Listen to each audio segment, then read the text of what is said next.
হাতে মাখা ছোটো মাছের চচ্চড়ি সেই মজা হবে আজকে। আসসালামু আলাইকুম বন্ধুরা, আপনারা সবাই কেমন আছেন? আশা করি ভালো আছেন, আমরাও অনেক ভালো আছি।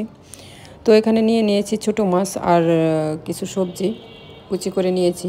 সবজির ভিতরে আছে টমেটো, আলু, তারপরে অল্প একটু সিম, পেঁয়াজ কুচি, তারপর কাঁচামরিচ কুচি। তারপরে এখানে গুঁড়া মশলা দিয়ে দিচ্ছি, হলুদ, মরিচ, ধনিয়ার গুঁড়া পরিমাণ মতো। তো তারপরে দিয়ে দিচ্ছি স্বাদ মতো লবণ আর দিয়ে দিচ্ছি সরিষার তেল। তো সরিষার তেল দিয়ে মূলত এই রান্নাটা হবে। আর একটু আদা রসুন বাটা দিয়ে দিলাম অল্প একটু, দিয়ে ভালোভাবে মেখে নিচ্ছি। এই মাখানোর ভিতরে কিন্তু এই ছোটো মাছের চচ্চড়িটা মজা। তো এইভাবে একদিন খেয়ে দেখেন, আশা করি ভালো লাগবে। তো শুরুতে বলে নিচ্ছি, যারা আমার ভিডিওতে যুক্ত হয়েছেন তারা অবশ্যই ভিডিওতে একটি লাইক দিয়ে কন্টিনিউ করবেন। আর চ্যানেলটি যারা এখনও সাবস্ক্রাইব করে নাই সাবস্ক্রাইব করে নেবেন। আর ফেসবুক থেকে দেখলে ফেসবুক পেজটি ফলো দিয়ে নেবেন।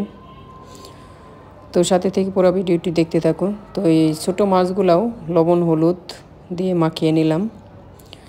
তো তারপর সব কিছুই, তো সবজি তো আগে মাখিয়ে নিয়েছি, এবার আমি মাছগুলো দিয়ে মাখিয়ে নেব। তো এই তো দেখতে পাচ্ছেন সব কিছু মিক্স করে নিচ্ছি। তো মিক্স করে নেওয়ার পর আমি কিছুক্ষণ রেখে দেব ঢেকে। তো যাই হোক, এদিকে আমি চুলায় একটি কড়াই বসিয়ে দিয়েছি।